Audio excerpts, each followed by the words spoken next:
Strategy کا announce کی گئی تھی, جس میں پاکستان کو کہا گیا تھا کہ we are part of the problem. یہ جو ایک نیریٹو شفٹ ہوا ان 2 سالوں میں, from part of the problem to part of the solution, today we being viewed as partners in peace, یہ ایک بہت بڑا شفٹ ہے جس کا ہمیں ایکنالج ہمیں کرنا چاہیے. تیسری چیز وہ ہے کشمیر کا ایشو انٹرنیشنلائز ہونا. یہ کشمیر کا مسئلہ اتنا ہی پرانا ہے جتنا پاکستان ہے, نیا نہیں ہے, لیکن اس کو جس طرح بائی ڈیزائن بیک برنر پہ رکھا گیا, اور عمران خان صاحب کی حکومت نے اور ان کی رہنمائی میں اس کو انٹرنیشنلائز کیا گیا, وہ آپ کے سامنے ہے. آج کوئی انٹرنیشنل فورم نہیں ہے, کوئی ایسی اپرچونٹی نہیں ہے جس کو ہم نے استعمال نہ کیا ہو کشمیر کے نقطہ نظر, کشمیریوں کے نقطہ نظر کو اجاگر کرنے کے لیے, پاکستان کے نقطہ نظر کو اجاگر کرنے کے لیے, چاہے ہیومن رائٹس تھے, چاہے وہاں جو ڈیموگرافک چینج ہے, چاہے جناب وہاں جو ہندوتوا کی آئیڈیالوجی ہے, چاہے یہ جو سیز فائر وائلیشنز ہیں, جتنی چیزیں ہیں ہم نے ان کو اجاگر کیا ہے. اور ہندوستان کا جو نیریٹو تھا, جنہوں نے پاکستان اور ان کی سیلف ڈٹرمنیشن کی جو جد و جہد, انہوں نے اس کو تشبیہ دے دیا تھا دہشت گردی سے. آج نیریٹو چینج ہوا ہے اور آج اس کو حق کے خود ارادیت کا جد و جہد کہا جا رہا ہے. یہ بہت بڑا شفٹ ہے. اس کے ساتھ ساتھ آپ دیکھیں کہ 1 سال میں 3 مرتبہ سلامتی کونسل میں کشمیر کا مسئلہ زیر بحث آتا ہے, اور ہندوستان نہ چاہنے کے باوجود ان کو برداشت کرنا پڑتا ہے. آپ دیکھیں کہ 2 رپورٹس 2018 میں 2019 میں ہیومن رائٹس کمشنر جو ہیں وہ اقوام متحدہ کی, وہ 2 رپورٹس شائع کرتی ہیں, اور جس میں ہندوستان کو پوری طرح ایکسپوز کیا جاتا ہے. آپ دیکھیں کہ اس عرصہ میں 4 کشمیر کے جو کانٹیکٹ گروپ ہے OIC کا, اس میں 4 نشستیں ہوتی ہیں, اور حالیہ جو ہوا ہے, جو کووڈ کے دنوں میں ہوا تھا, ورچوئل کانفرنس ہوئی تھی, اس سٹیٹمنٹ کا جو جوائنٹ سٹیٹمنٹ آئی ہے پوری OIC کی طرف سے, اگر آپ اس کا مطالعہ کر لیں تو آپ کو اندازہ ہوگا کہ کس طرح پاکستان کے نقطہ نظر کو ان نے تسلیم کیا.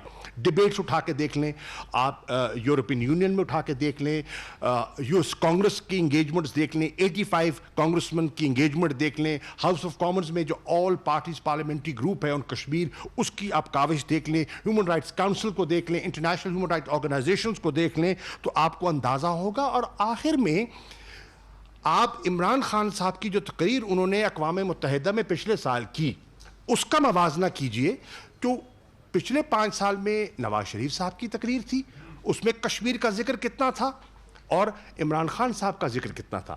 اس سے پچھلے دور میں زرداری صاحب کی تقریر جو اقوام متحدہ کی جنرل اسمبلی میں کی تھی, اس سے موازنہ کیجئے, تو پھر آپ کو اندازہ ہوگا کہ فرق کیا ہے. میں آخری پوائنٹ جو عرض کرنا چاہتا ہوں, اور وہ ہے انسٹیٹیوشنل ریفارمز. ہم نے کچھ انسٹیٹیوشنل ریفارمز کیے ہیں دفتر خارجہ میں, مثال کے طور پہ فارن منسٹرز ایڈوائزری کاؤنسل. اس کی مقصد کیا ہے؟ اس کا مقصد یہ ہے کہ اکیڈیمیا سے, تھنک ٹینک سے ہمیں فریش انپٹ ملے, اور جو سیزنڈ ڈپلومیٹس ہیں جس کے پاس انسٹیٹیوشنل میموری ہے, انہیں بھی انگیج کیا جائے. Crisis management 24/7 crisis management unit جو ہے نیا فورن آفس میں بنایا گیا, اور اس کی اپنا ہماری جو اوورسیز پاکستانیز کی منسٹری ہے اور ہمارا جو NCOC کا ایک کوآرڈینیٹڈ ایفرٹ سے 478 فلائٹس کے ذریعے 2,14,000 پاکستانی جو سٹرینڈڈ تھے ان کو واپس لایا گیا. خیال تھا کہ وہاں پتھراؤ ہو جائے گا, شیشے ٹوٹ جائیں گے, ایمبیسیز پہ حملہ ہو جائے گا. الحمدللہ ایسا کچھ نہیں ہوا. اس کے ساتھ ساتھ پبلک ڈپلومیسی کا انیشیٹو ہم نے لانچ کیا ہے. ابھی آنر کیا گیا ہے ان 86 پاکستانیوں کو جنہوں نے 79 ممالک میں کووڈ-19 میں اپنی سوسائٹیز میں کنٹریبیوٹ کیا اور پاکستان کے امیج کو انہانس کیا. اسٹریٹجک کمیونیکیشن ڈویژن ایک نیا فورن آفس میں بنایا گیا ہے تاکہ آپ کے نیریٹو کو پروجیکٹ کیا جائے. اس کے ساتھ ساتھ میں عرض کرتا چلوں کہ foreign service academy, state of the art foreign service academy نہ صرف بنائی گئی ہے, اس کا نیا کریکولم ترتیب دیا گیا ہے, اس کو شفٹ کر دیا گیا ہے into the old Chinese embassy. وہ ہمیں گفٹ کی گئی, اور یہ اربوں روپے کی جائیداد ہے جو فارن آفس کی جائیداد میں ایسٹ میں اضافہ ہوا ہے. یہاں سے تو اربوں روپے غائب ہوئے, یا اربوں روپے کا اضافہ ہوا. اور پھر انسٹیٹیوشن جو ہے ریجنل افیئرس کا, اس کو اوور ہال کیا جا رہا ہے اور اس کو نئے پریمیسز میں منتقل کیا گیا ہے.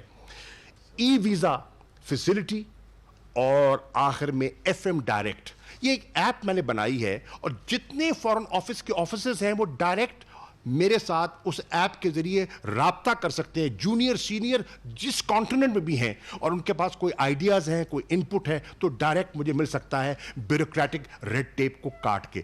These were some of the initiatives جو ہم نے لیے ہیں. شکریہ. اب یہ میں درخواست کروں گا ہمارے حفیظ شیخ صاحب جو ہمارے ایڈوائزر ہیں آن فائنینس. بسم اللہ الرحمن الرحیم. میں آپ سب کا شکر گزار ہوں کہ آپ یہاں آئے ہیں.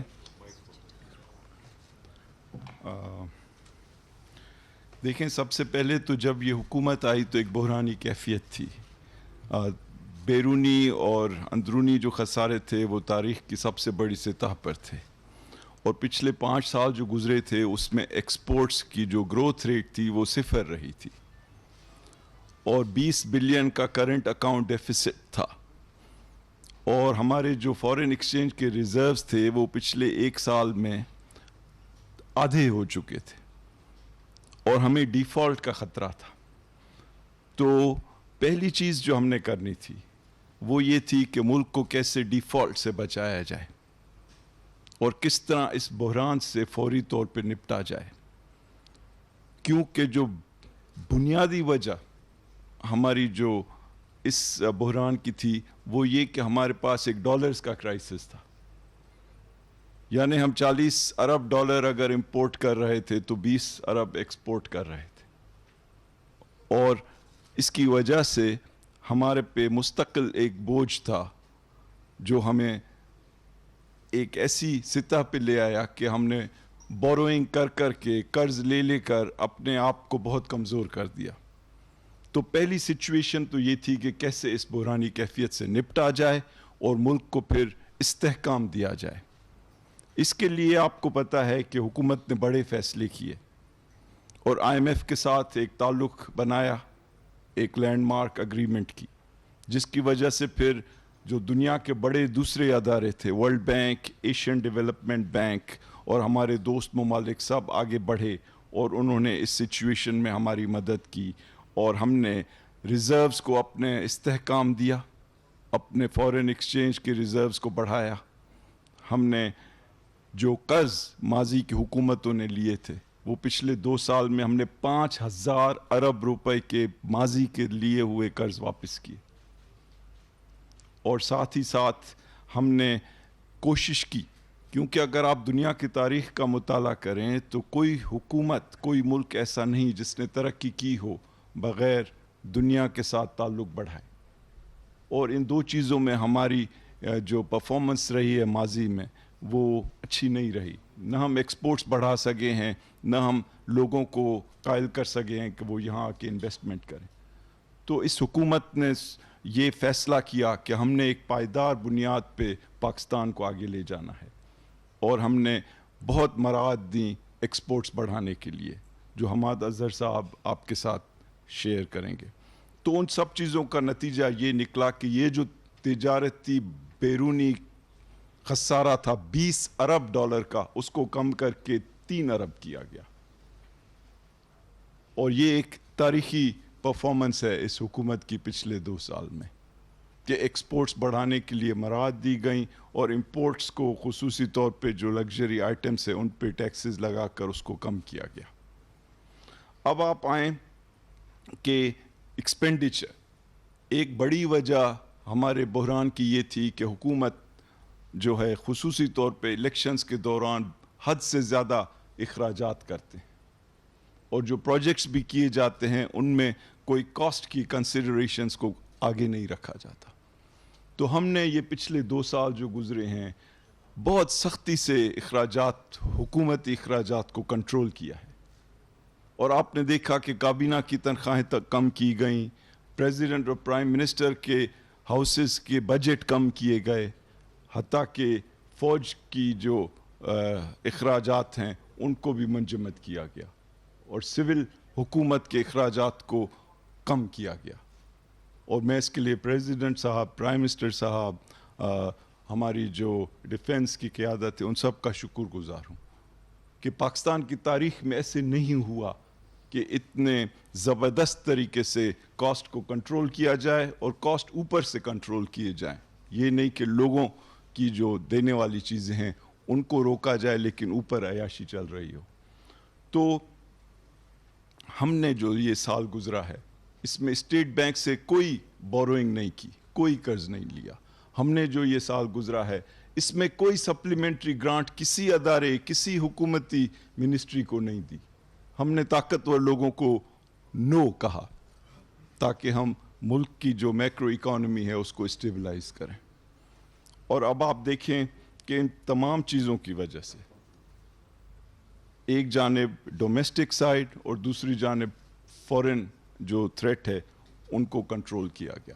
پھر ہم نے اپنے ٹیکسز کے نظام کو بہتر کرنے کی کوشش کی، اور کرونا وائرس سے پہلے جو ٹیکسز میں بڑھنے کی جو رفتار تھی وہ 17% تھی. بدقسمتی سے یہ کرونا وائرس کی سچویشن ابھری، اور وہ جو ایک بہت اچھی جو ہے اچھے انداز میں ہماری ریونیوز کی گروتھ ہو رہی تھی وہ متاثر ہوئی. اب جب کرونا وائرس ہوئی تو پہل ہمیں 2 چیلنجز تھے. سب سے پہلے جو پرائم منسٹر عمران خان کا ڈائریکٹو تھا کہ پاکستان کے لوگ، عام لوگ، ان کی زندگی ایک حد سے زیادہ متاثر نہیں ہونی چاہیے. تو ہم نے 1240 ارب کا ایک کرونا وائرس کے دوران پیکج دیا، اور اس پیکج کے کئی کمپوننٹ، کئی حصے تھے، لیکن سب سے جو بڑا حصہ تھا وہ یہ تھا کہ پاکستان کے عام لوگ، بھولے ہوئے لوگ جو اس سے متاثر ہو رہے ہیں، جن کی ڈیلی جو جاب پہ کام کرنے والے لوگ ہیں وہ بے روزگار ہو رہے ہیں، اور جو ویسے ہی کمزور طبقے کے لوگ ہیں ان تک فوری طور پہ کیش پہنچایا جائے. اور آپ نے دیکھا کہ شاید دنیا کی تاریخ کا ایک بڑا پروگرام دیا گیا. اور میں آپ کو بتاؤں کہ جو 2 سال گزرے ہیں اس میں یہ ایک سنہری چیز ہوئی ہے پاکستان کی تاریخ میں کہ 250 ارب روپے لوگوں کو دیے گئے، اور پاکستان کے ہر قصبے میں، ہر گاؤں میں، ہر شہر میں یہ دیے گئے، اور لوگوں نے دیکھا کہ یہ بلا امتیاز دیے جا رہے ہیں.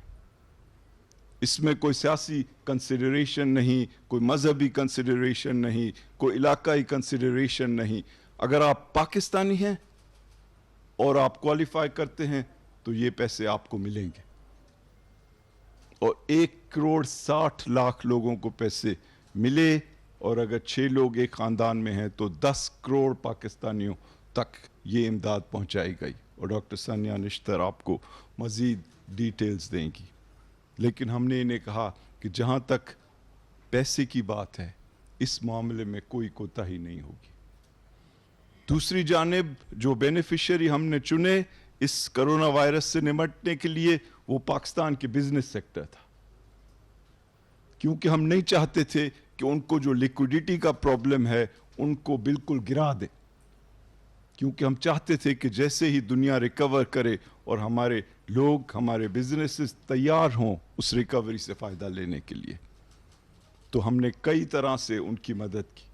ان کو بہت سستے لون دیے گئے کہ وہ اپنے لوگوں کو جو ان کے مزدور ہیں ان کو دیں تاکہ ان کو بے روزگاری کی مصیبت نہیں سہنی پڑے. ہم نے ان کے جو قرضے جب ڈیو ہوئے تو وہ 1 سال مؤخر کر دیے.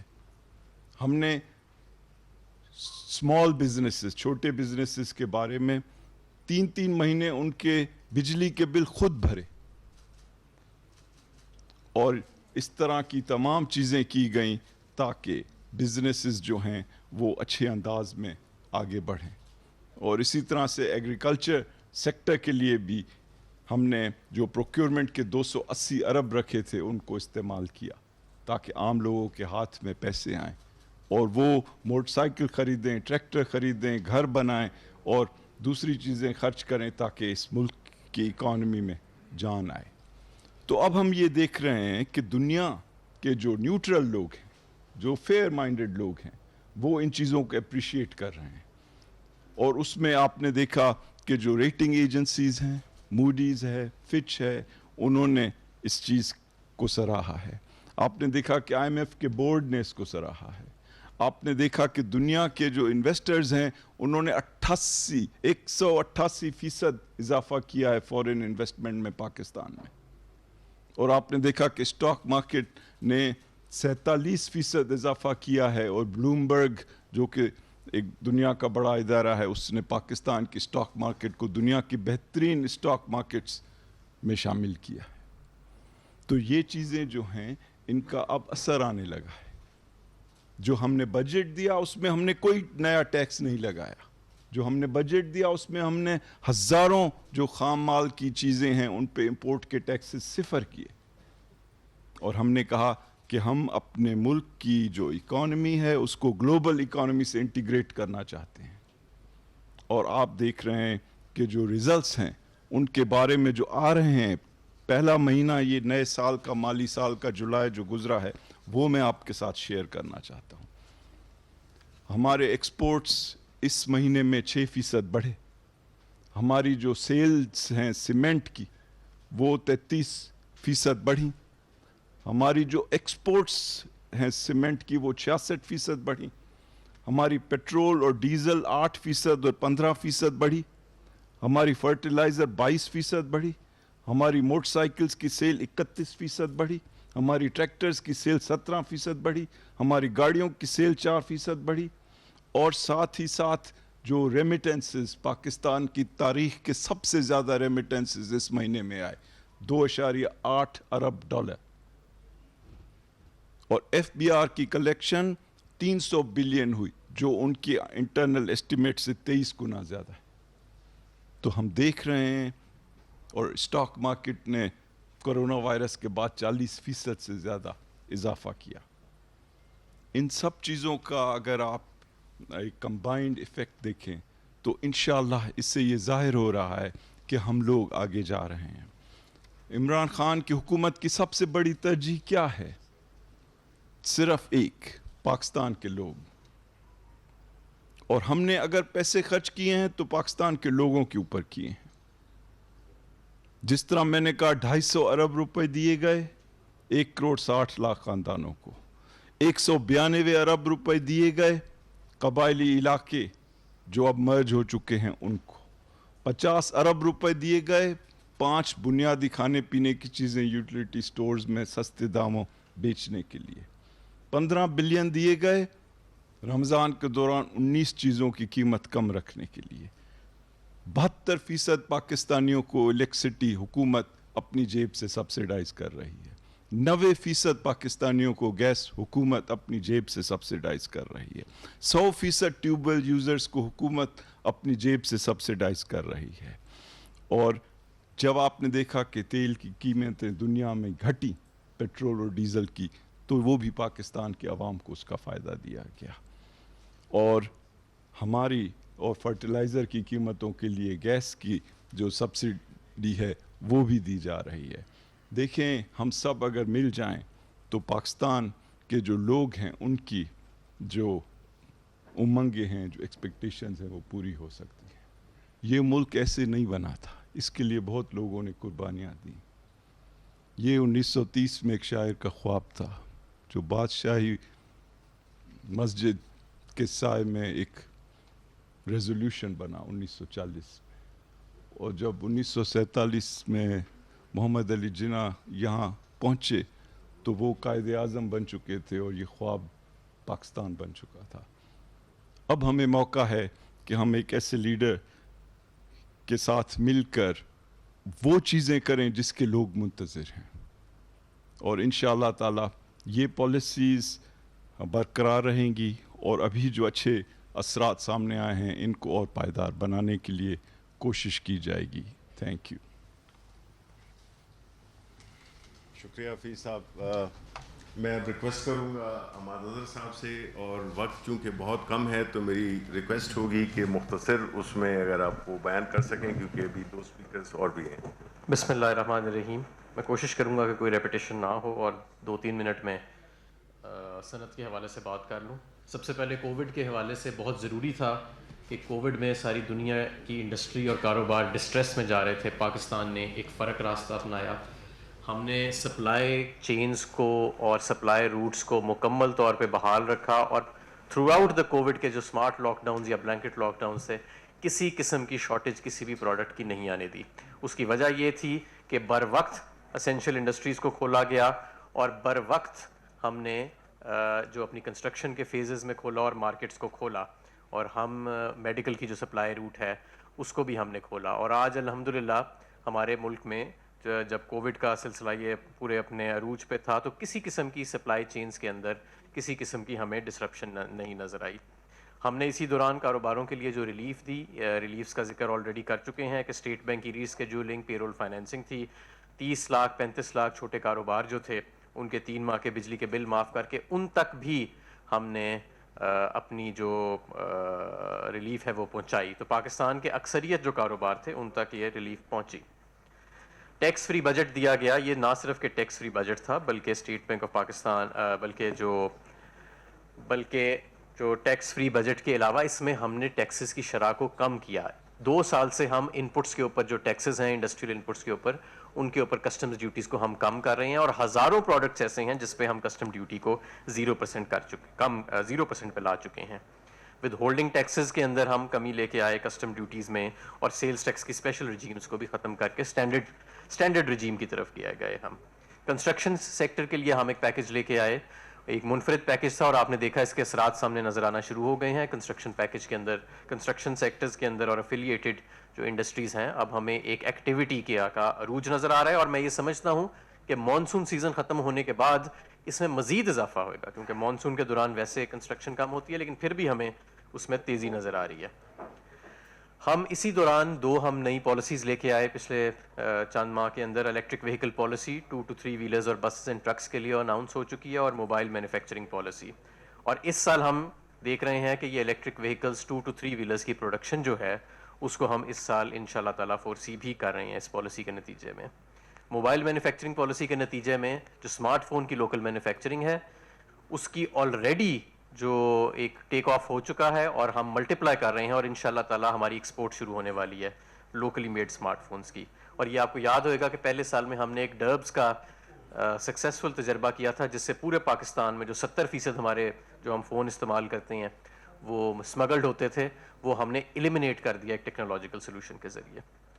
اس کے بعد میں آگے آؤں گا اسٹیٹ اونڈ انٹرپرائزز کے اوپر. 5 ادارے جو ہیں جو منسٹری آف انڈسٹریز کے اندر آتے ہیں ان کو ٹرانسفر کر دیا گیا ہے, دوسرے اداروں کے اندر مرج کر دیا گیا ہے. یہ کیا گیا ہے کاسٹ سیونگز کے لیے اور بیٹر مینجمنٹ کے لیے. اور اس میں Pakistan machine tool factory, Anar Petrotex limited, department of explosives, institute of engineering and fertiliser اور institute of engineering and technology شامل ہے.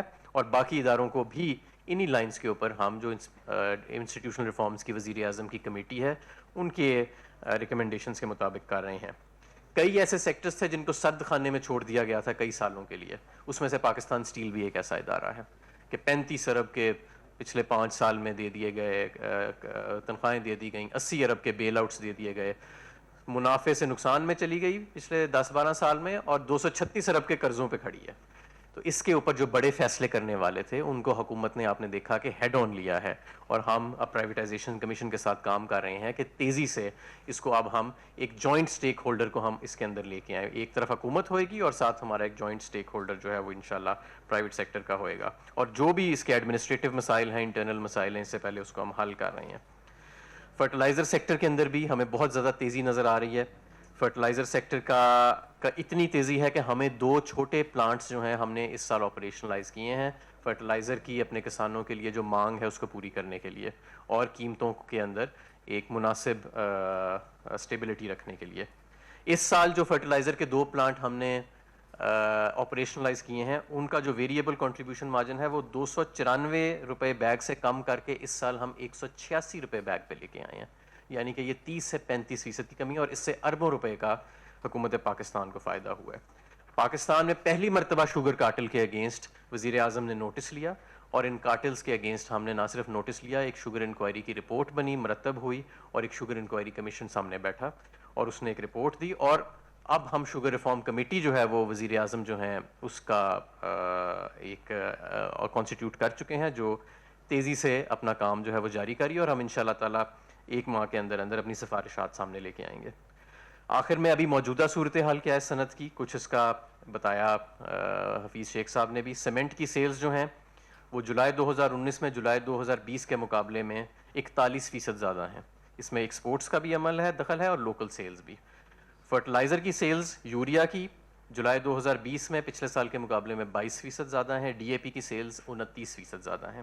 آٹو موبائل انڈسٹری جولائی 2020 میں 27% زیادہ آٹو موبائل کی سیلز ہیں compare to July 2019.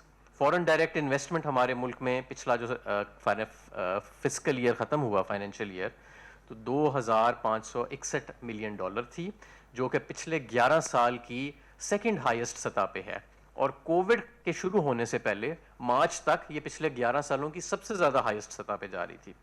Export growth جو کووڈ کے آنے سے پہلے آپ کو یاد ہوئے گا فروری میں ہم 14% ان ڈالر ٹرمز گروتھ میں تھے. اس وقت ایکسپورٹ کی جو گروتھ جا رہی ہے وہ ہماری انڈیا کی -10.2% ہے جولائی کے اندر, بنگلہ دیش کی 0.5% ہے, اور پاکستان کی الحمدللہ 6% گروتھ ہے. ہم نے جو ریفنڈز دیے, ڈی ایل ٹی ایل دیے, فاسٹر سسٹم انٹروڈیوس کرایا, انرجی کی سبسڈیز دیں, اور آپ کو یاد ہوئے گا پچھلی حکومت میں 200 اسپننگ ملیں بند ہو گئی تھیں. آج اس وقت اسپن یان کی پاکستان کے اندر ایک معمولی شارٹیج موجود ہے, جو ایک اچھا سائن ہے, جس کا مطلب ہے کہ اسپننگ ملز اپنی پوری کیپیسٹی پہ چل رہی ہیں. یہ ہمارا ایک بریف وہ تھا. میں آخر میں آپ کو فیٹف کے حوالے سے بھی بتا دوں, جب پچھلی حکومت کے دور میں ہمیں نامینیٹ کیا گیا گرے لسٹ کے اندر, سخت ترین جوائنٹ گروپ کا ایک ہمیں 27 ایکشن آئٹم دیا گیا, جو آج تک کسی دنیا کے ملک کو نہیں دیا گیا تھا اتنے چھوٹے عرصے میں اتنا بڑا ریکوائرمنٹ.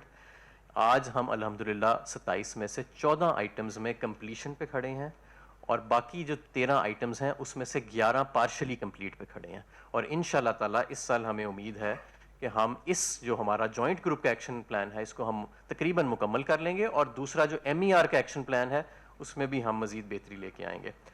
پہلے پاکستان کو فیٹف کے پلیٹ فارم پہ یہ ہمیں تنقید کی جاتی تھی کہ ہم ڈیلیور نہیں کرتے. اب آپ نے دیکھا پچھلے 1 سال میں انٹرنیشنل کمیونٹی سے ہمیں وائڈ ریکگنیشن ملی ہے, اور انشاءاللہ تعالیٰ جو ہم نے اب لیگل امینڈمنٹس بھی پاس کی ہیں اور مزید کام ہو رہا ہے, اس سے ہمیں مزید ریکگنیشن ملے گی. شکریہ. اب جی میں ریکویسٹ کروں گا اسد عمر صاحب سے کہ وہ اگر ہمیں کووڈ کے سلسلے میں اپنے پروگریس بتا سکیں.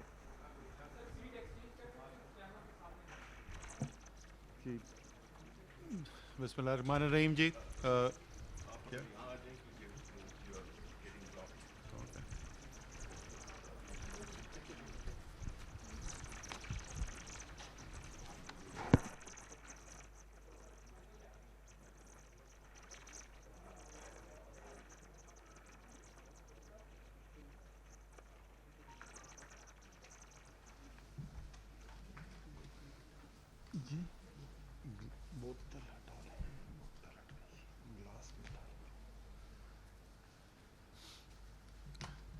بسم اللہ الرحمن الرحیم. جی کووڈ جی پاکستان کے لیے نہیں بلکہ تمام دنیا کے لیے پچھلی 1 صدی کے اندر جو چیلنجز دیکھنے میں آئے ہیں اس میں سب سے زیادہ شدید چیلنج تھا, کیونکہ یہ ایک واحد صورتحال پیدا ہوئی پچھلی 1 صدی کے اندر کہ جہاں پر ایک ہی وقت میں دنیا کی جو صحت کا نظام ہے اس کے اوپر بھی بے تحاشا پریشر بلڈ ہوا, اور جو معیشت ہے اس کے اوپر بھی بے تحاشا پریشر بلڈ ہوا. اور وہ اس وجہ سے کہ عام طور پہ جو صحت کے مسائل ہوتے ہیں اس کا حل جو ہے وہ یہ نہیں ہوتا کہ معیشت کو یا ملک کو بند کر دیا جائے.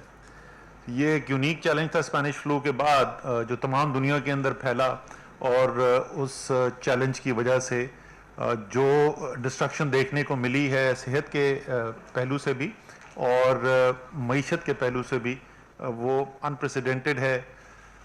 جو دوسری سمائی سال کی کیلنڈر ایئر کی ختم ہوئی ہے اس کے اندر امریکہ میں جی ڈی پی جو ہے وہ 30% شرنک کی ہے, یو کے اندر 20% شرنک کی ہے. تو اس چیلنج کا جس طریقے سے باقی دنیا نے مقابلہ کرنے کی کوشش کی، پاکستان نے بھی کیا، اور الحمدللہ پاکستان نے جو مقابلہ کیا وہ اس کو صرف پاکستان میں لوگ نہیں بلکہ دنیا کے اندر لوگ بھی یہ اب کہتے ہیں کہ وہ ایک پاکستان ان ملکوں کی صف میں ہے جن کو کہا جا سکتا ہے کہ انہوں نے کامیابی سے اس مشکل کا مقابلہ کیا. بل گیٹ صاحب نے اپنی ٹاک کے اندر پاکستان اور بھارت کا موازنہ کیا، پاکستان کی مثال دی ان ممالک کے اندر جنہوں نے بہتر مقابلہ کیا ہے، بھارت جہاں پہ پریشانی بہت زیادہ ہے. یونائٹڈ نیشنز جنرل اسمبلی کے پریزیڈنٹ الیکٹ آئے تھے فارن منسٹر صاحب کے ساتھ جب تھے، تو وہاں پر بھی انہوں نے اس بات کا ذکر کیا کہ پاکستان جو ہے اس سے دنیا والے سیکھ سکتے ہیں. وال اسٹریٹ جرنل جو پاکستان کے بارے میں عام طور پہ کوئی بہت اچھی خبریں نہیں چھاپتا، انہوں نے کہا کہ کورونا کے اندر دنیا میں ایک برائٹ سپاٹ ہے پاکستان. سو یہ ہوا کیسے، کیا ہوا اور کیسے ہوا، اس کی بالکل کوئکلی اگر میں بتاؤں. پہلے تو ہینڈل کرتے ہیں تو صحت کے نظام کے اوپر اور لوگوں کی جو زندگی ہے اور صحت ہے اس کے اوپر کیا اثر ہوتا ہے. ہم اب کئی ماہ گزر چکے ہیں اس وبا سے ڈیل کرتے ہوئے. اس وقت کی صورتحال اگر میں آپ کو بتاؤں تو پچھلے 2 ہفتے کے اندر ہی صرف اگر ہم نظر ڈال کے دیکھیں تو ہمارے خطے میں ارد گرد کیا ہو رہا ہے، کیونکہ کئی باتیں کی جاتی ہیں. کوئی کہتا ہے موسم کی وجہ سے ہے، کوئی کہتا ہے اس علاقے کے لوگ جو رہنے والے ہیں ان کے اندر کوئی خاص مدافعت ہے، کوئی کہتے ہیں کہ وہ بی سی جی کے انجیکشن جنہوں نے لگتے ہیں. یہ تمام چیزیں جو مشترک ہیں اسی خطے کے اندر. اس وقت صورتحال پچھلے 2 ہفتے کے اندر یہ ہے کہ اگر آبادی کے تناسب سے ہم دیکھیں تو بنگلہ دیش میں پاکستان سے 4 گنا زیادہ اموات ہو رہی ہیں. 5-7% کا فرق نہیں ہے، 4 گنا زیادہ اموات ہو رہی ہیں. بھارت کے اندر اسی 2 ہفتے کے اندر پاکستان سے 12 گنا زیادہ اموات ہو رہی ہیں، اور ایران میں پاکستان سے 20 گنا زیادہ اموات ہو رہی ہیں. تو یہ جو فرق ہے وہ بہت ہی ایک واضح اس وقت تفریق نظر آتی ہے کہ اس خطے کے اندر پاکستان میں کیا صورتحال ہے اور باقی کیا ہے. اور اس کو ظاہر ہے صحت کے اگر صرف ہم خیال رکھیں اور اس کو ملک کو بند کر دیں تو معیشت پہ بہت منفی اثر پڑتا ہے. تو معیشت کی سائڈ پہ کیا ہوا اس کو بالکل اگر ایک ہی میں آپ کو مثال دے دوں اسی سے آپ کو اندازہ ہو جائے گا. باقی کچھ تفصیل پہلے بھی بتائی جا چکی ہے کہ مارچ سے جولائی کا عرصہ جو ہے، کیونکہ فروری کے آخر میں اس خطے کے اندر کیسز آنا شروع ہوئے، تو میں کمپیریزن دیکھ رہا تھا کہ مارچ سے جولائی بنگلہ دیش کی، پاکستان کی اور بھارت کی ایکسپورٹس جو ہیں ان میں کیا ہوا پچھلے سال کی نسبت. تو بنگلہ دیش کے اندر جو ایکسپورٹس ہیں وہ پچھلے سال سے 31% ان میں کمی واقع ہوئی، بھارت کے اندر 33% کمی واقع ہوئی، اور پاکستان میں 20% کمی واقع ہوئی. یعنی 1/3 کم نقصان ہوا ہمارا بنسبت بھارت اور بنگلہ دیش کے. اور ہم نے یہ دیکھا جو ابھی ہم نے جائزہ لیا کہ معیشت پہ بھی کم نقصان ہوا اور صحت کے لحاظ سے بھی الحمدللہ اللہ تعالیٰ نے بہت کرم کیا اور بہت بہتر حالات ہیں. تو اب سوال یہ کہ یہ کیوں ہوا، اور 3 چیزیں میرے خیال میں اگر اس کو، اور وہ بڑی بنیادی چیزیں ہیں. یہ پوری 2 سال کی تحریک انصاف کی جو حکومت رہی ہے، عمران خان کی جو حکومت رہی ہے، اس کا اگر آپ جائزہ لیں گے تو یہ جو 2 یا 3 چیزیں ہیں وہ اس کے اندر بڑی بنیادی ستون کے طور پر نظر آتی ہیں اور بہت ان کے اوپر بات بھی کی جاتی ہے. پہلی تو جو عمران خان کا ویژن ہے بالکل واضح ان کے ذہن میں کوئی شک نہیں ہے، کوئی ابہام نہیں ہے ان کے اندر کہ حکومت کا کام جو ہے وہ ملک کے جو کمزور ترین طبقات ہیں ان کی مدد کرنا ہے. پاکستان میں اور میں کہوں گا پاکستان جیسے ممالک کے اندر جہاں جمہوریت انسٹیٹیوشنز کمزور ہوتے ہیں وہاں پہ اشرافیہ کا کنٹرول ہوتا ہے فیصلہ سازی کے اوپر، اور زیادہ تر فیصلے کیے جاتے ہیں چند لوگوں کی، چند خاندانوں کی بہتری کے لیے. عمران خان بالکل واضح ہیں اور ان کے تمام جتنے بھی اقدامات ہوتے ہیں وہ اس کے اندر آپ کو یہ نظر آتا ہے. اسی لیے اس کے اندر بھی جب پہلے دن جس وقت پاکستان کے تمام لیڈرز کھڑے ہو کے لاک ڈاؤن کا مطالبہ کر رہے تھے، جہاں کوئی کسی کو فکر یہ نہیں تھی کہ سب کا اگر روزگار چھن جائے گا تو ان کی زندگی کیسے گزرے گی، اور ایک بہت بڑا حصہ میڈیا کا بھی یہی مطالبہ کر رہا تھا. اور اس کی وجہ یہ نہیں کہ وہ میڈیا والے جو ہیں وہ کوئی تحریک انصاف کے ساتھ کوئی دشمنی کی بنیاد پہ کر رہے تھے. ہم جس معاشرے کے حصہ ہیں، جو پولیٹیکل لیڈرز ہیں، جو میڈیا کے اونرز ہیں، جو میڈیا کے بڑے اینکرز ہیں، ہم صاحب ثروت لوگ ہیں اور زیادہ تر ہم میں سے جو لوگ ہیں وہ اس کا نہیں سوچتے کہ جو سب سے کمزور ہے کہ اس کے اوپر کیا گزر رہی ہوگی، لیکن عمران خان نے پہلے دن سے یہ بات کی، بڑی تنقید بھی اس کے اوپر ہوئی. تو میرے خیال میں ایک تو جو بنیادی وجہ بنی کہ ہم نے کیوں مختلف طریقے سے اس وبا کو ہینڈل کیا اور ہم نے جو ایکشنز لیے وہ ایک اس کا یہ پہلو آیا. اور اس سے جو حماد اظہر صاحب نے جیسے ذکر کیا، ہم نے جلدی فیصلے کیے، بر وقت فیصلے کیے، لوگوں کو روزگار مہیا کرنے کے جلد مواقع فراہم کیے. اور دوسرا جیسے ڈاکٹر حفیظ شیخ کہہ رہے تھے اور ابھی آپ کو ثانیہ نشتر اس کی تفصیل بتائیں گی کہ ایسا ایک ان لوگوں کی جو سب سے کمزور طبقے سے تعلق رکھتے تھے ان کی مدد کرنے کے لیے ایک ایسا پروگرام جو پاکستان میں جس کی کوئی نظیر ہی نہیں ملتی، بہت بڑے سکیل کے اوپر وہ پروگرام کیا گیا. ڈاکٹر ثانیہ نشتر نے ایک بہت ہی زبردست کام کیا، جتنا ان کو خراج عقیدت پیش کی جائے وہ کم ہے. ڈاکٹر حفیظ شیخ نے فائنانس منسٹر ہوتے ہوئے میں آپ کو اس بات کی گواہی دے سکتا ہوں کہ کبھی ایک دفعہ بھی انہوں نے یہ نہیں بات کی کہ کس طریقے سے جو بجٹ ہے، یہ جو فائنینسنگ ہے وہ آڑے میں آئے جو مدد کرنی ہے اس کی. اور اس کے باوجود میں ان کو مبارکباد بھی دینا چاہتا ہوں کہ وہ جس کو بولتے ہیں یہ اوپن دا چیک بکس، اس کے باوجود جو ہے وہ فسکل ڈیفیسٹ جو ہے وہ بھی کنٹرول کرنے میں کامیاب ہوا. جو IMF کا ایسٹیمیٹ تھا اسے بہت کم ہمارا فسکل ڈیفیسٹ ختم ہوا. دوسری بات جو ہے، اور یہ بہت بڑی تنقید ہوتی ہے تحریک انصاف کی گورنمنٹ کے اوپر، یہ ایک لفظ انہوں نے شروع کر دیا ہے انکمپیٹنٹ. اب یہ میرے ساتھ بیٹھے ہوئے شاہ محمود قریشی صاحب کیمبرج یونیورسٹی، حماد اظہر صاحب سویس لنکنز ان، ڈاکٹر حفیظ شیخ ہارورڈ، ثانیہ نشتر کا مجھے نہیں پتا کہ کہاں سے انہوں نے تعلیم حاصل کی، مجھ سے بہت زیادہ پڑھی لکھی ہیں. یہ ٹیم. اور دوسرا الزام کیا ہے کہ عمران خان جو ہے وہ لوگوں کو ساتھ لے کر نہیں چل سکتے. پاکستان کے اندر جو ہے وہ فیڈرل نظام ہے اور عمران خان صاحب تو ہیں وہ تو سولو پلیئر ہیں، وہ دوسروں کو ساتھ لے کر نہیں چل سکتے. ہاں بالکل عمران خان جو ہے وہ دوسروں کو ساتھ لے کر چلنے کے لیے NRO دینے کے لیے تیار نہیں ہے اور نہ انشاءاللہ تعالیٰ کبھی ہوں گے. لیکن جو ملک کی قوم کی ضرورت ہے اس کے اقدامات کے اندر وہ جس طریقے سے پروونشل گورنمنٹس کو، جس طریقے سے ریاست کے تمام اداروں کو ساتھ لے کر چلے اس کووڈ کے کرائسس کے اندر، اس کی بھی پاکستان کی تاریخ میں کوئی نظیر نہیں ملتی. آپ سب لوگوں نے پاکستان کے کرائسس، آپ نے زلزلے بھی کور کیے ہوئے، آپ نے فلڈز، سیلاب بھی کور کیے ہوئے، اور جو مشکل حالات آتے ہیں کوئی ایک آپ کو نظیر نہیں ملے گی کہ اتنے مربوط طریقے سے تمام ریاست کے ادارے اور تمام ملک کی اکائیاں جو ہیں، تمام سیاسی اکائیاں. اور میں بار بار یاد دلاتا ہوں 4 مختلف جماعتوں کے وزرائے اعلیٰ اور آزاد کشمیر کے وزیر اعظم تھے اور ہیں، اس میں سے ایک جو ہے وہ ٹرم ختم ہو گئی گلگت بلتستان کی، اور ان کو ساتھ لے کر چلے اور فیصلے ہوئے. ایک جگہ سے مشاورت کے بعد فیصلے ہوا. ہاں شام کو 7 سے 11 بجے کے درمیان ہمیں سیاسی بیان بازی بہت سننے کو ملتی تھی، لیکن جو فیصلے تھے، سبسٹینٹیو ڈیسیشن جن کو کہتے ہیں، وہ سب مل کر کیے گئے. تو عمران خان صاحب کی حکومت نے یہ ثابت کیا کہ ملک کے فائدے میں جو کام ہے اس میں وہ سب کو ساتھ لے کر چلنے کے لیے تیار بھی ہیں اور چل سکتے بھی ہیں اور کامیابی سے چل سکتے ہیں. اور تیسرا اس کا جو پہلو جو وہ اس کمپٹنس کے ایشو سے ڈیل کرتا ہے، میرے اب ذرا ٹویٹ اٹھا کے دیکھیے، فارن ریلیشنز کمیٹی کے UK کی پارلیمنٹ کے فارن ریلیشنز کمیٹی کی جو چیئر ہیں، انہوں نے بھی یہ ٹویٹ کیا ہے کہ پاکستان سے صرف یورپ کے جو امیر ملک ہیں ان سے نہیں سیکھا جا سکتا کہ بہترین بیسٹ پریکٹسز کیا ہیں کووڈ سے مقابلہ کرنے کے لیے، پاکستان سے بھی سیکھا. ایک ملک کا انہوں نے نام لیا، پاکستان سے سیکھا جا سکتا ہے. اور انہوں نے پھر اس کے بعد تفصیلات بھی منگوائی تھی جو ہم نے ان کو دے دی ہیں. اور وہ کیونکہ data base, science based, analytics based decision making ہوتی رہے.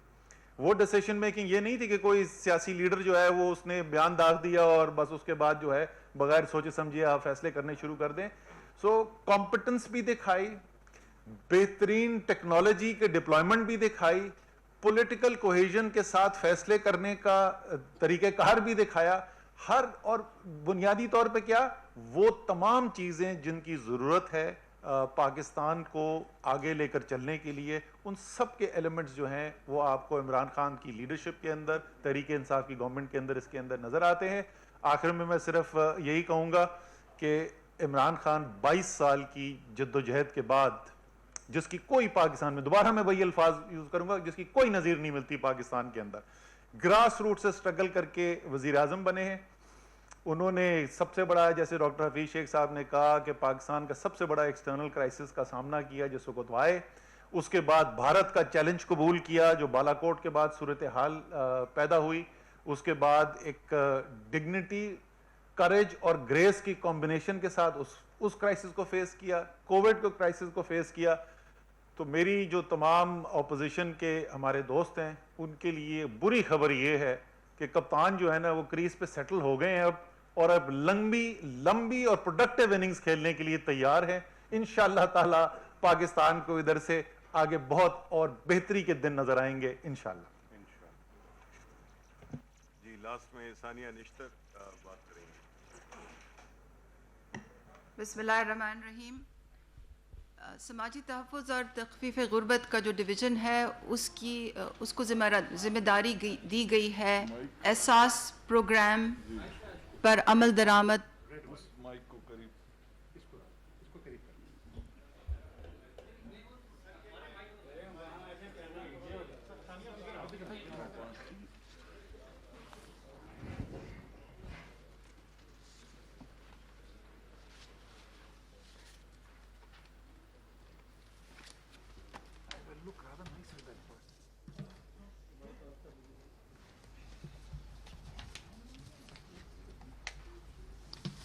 جی بسم اللہ الرحمن الرحیم.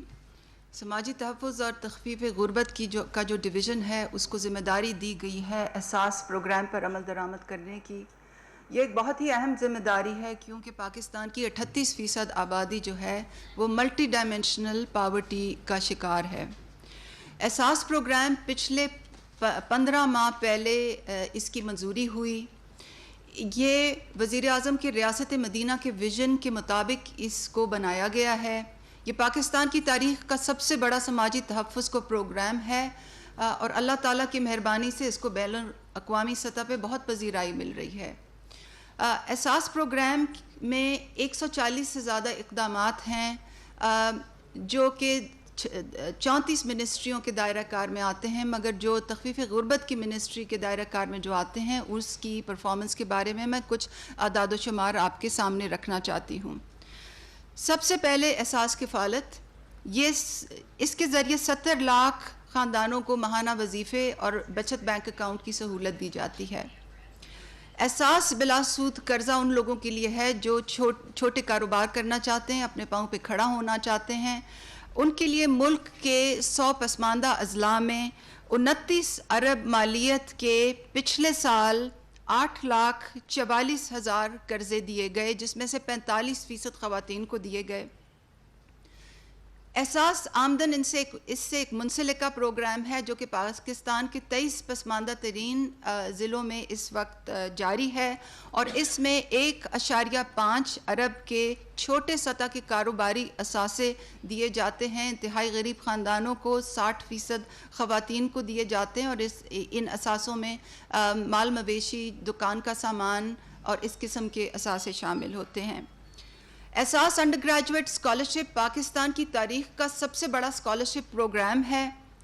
4 سال پہ محیط 20 ارب کا یہ پروگرام 2 لاکھ طلباء اور طالبات کو اسکالرشپ کے لیے مختص ہے اور پچھلے سال ہم نے 4.9 ارب کے 50,500 اسکالرشپس دیے ہیں جو 38% خواتین کو دیے گئے ہیں. ملک کی 117 یونیورسٹیز میں یہ اسکالرشپس گئی ہیں اور اگلے سال کی کال جو ہے وہ اگلے چند دن میں کھلنے والی ہے. احساس نشو و نما پروگرام جو ہے پچھلے ہی ہفتے 1 سال کی تگ و دو اور محنت کے بعد اس کا اجرا وزیر اعظم نے کیا ہے.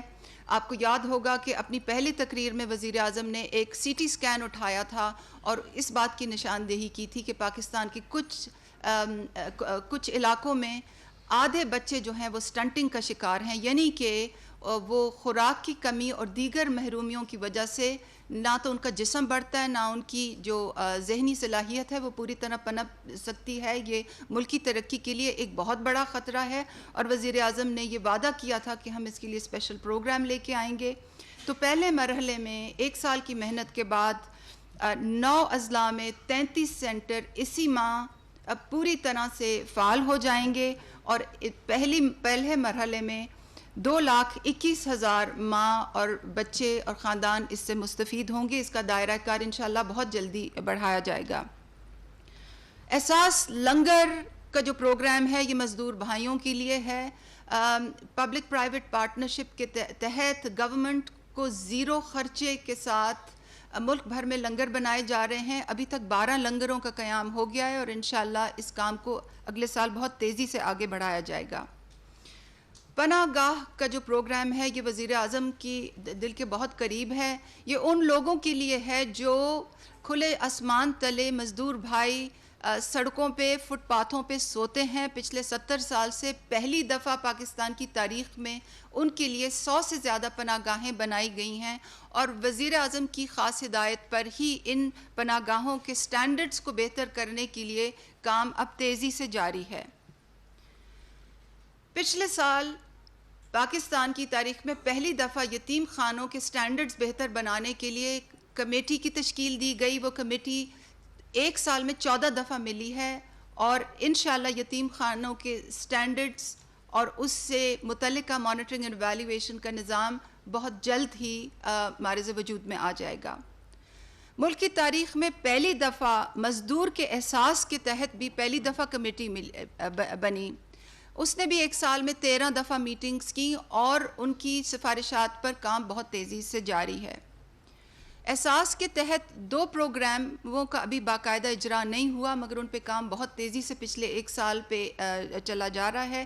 ایک احساس بچوں کے وظیفے کا پروگرام ہے، جس کو پورے سال ہم نے ڈیجیٹائزیشن پہ بہت محنت سے کام کیا ہے. انشاءاللہ پاکستان کے تمام اضلاع میں یہ بچوں کے وظیفے کا یہ پروگرام اگلے 15 دن میں اس کا باقاعدہ اجرا ہو جائے گا. اس کے علاوہ احساس تحفظ کا پروگرام پاکستان کا پہلا شاک اورینٹڈ سیفٹی نیٹ ہے. یہ ان لوگوں کے لیے ہے جن کے پاس انصاف کارڈ نہیں ہے، اور جن کے اوپر اچانک کوئی بڑا طبی خرچہ آ جائے، جو انگریزی میں جسے کیٹاسٹرافک ایکسپینڈیچر کہتے ہیں. یہ تمام پروگرام جن کو بین الاقوامی پذیرائی حاصل ہے، اور جو کہ بیوہ، یتیم، معذور، مزدور، بے گھر، بے روزگار، ضرورت مند طالب علم، ضرورت مند ماؤں، ضرورت مند بچوں اور ضرورت مند بیماروں کے لیے ہے، ان کے لیے ہنگامی طور پہ انتظامی ڈھانچے بنائے گئے ہیں. 27 مارچ پچھلے سال احساس پروگرام کا اجرا ہوا. اس کے 1 ہفتے بعد منسٹری بنی. ملک کی تاریخ کا سب سے بڑا بجٹ اس کے لیے مختص کیا گیا. لاہ عمل کے طریقے کنسلٹنٹس کو بڑی بڑی تنخواہیں دینے کے بغیر بنائے گئے. مشاورتی کمیٹیاں بنائی گئیں، اور سب سے اہم وہ احتساب اور گورننس کی اصلاحات کیے گئے، جس کی ایک جھلک، صرف ایک جھلک آپ نے ان 8,20,165 لوگوں کی شکل میں دیکھی ہے جو کہ حکومت پاکستان سے ناجائز طور پر سماجی تحفظ کے وظیفے لیتے تھے. اس کے علاوہ پچھلے 1 سال میں ہم نے بہت سے ڈیجیٹل انٹرفیسز پہ بھی بہت تیزی سے کام کیا ہے. 10 مہینے میں پروکیورمنٹ کی ہے، بائیو میٹرک پیمنٹ سسٹم کی، ڈیٹا انالیٹکس کا تمام نظام بنایا ہے. وہ نظام بنایا جس کے ذریعے SMS کے تھرو ریکویسٹ لی جاتی ہیں، جو آپ نے 81-71 کی اسکیم میں دیکھا.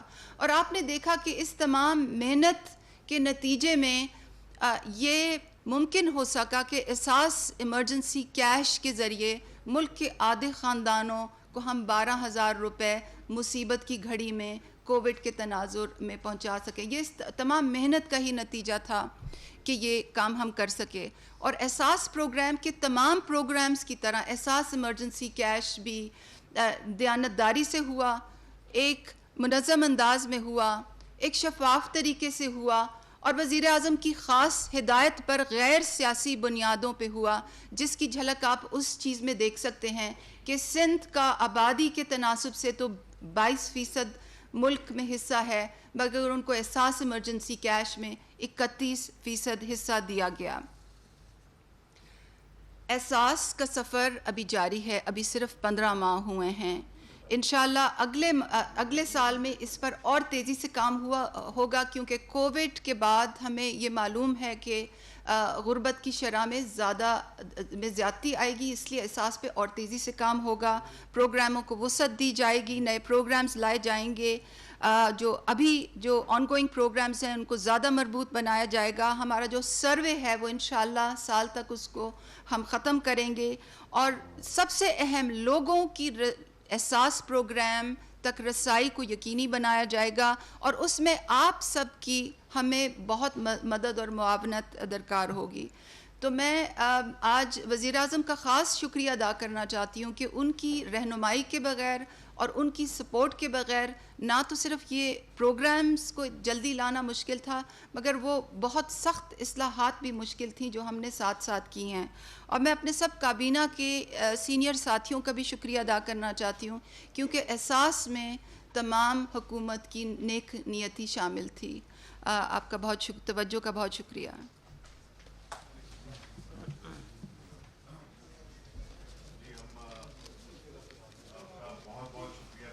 چاہتے ہیں کہ آپ نے ہماری اس پریزنٹیشن کو کور کیا۔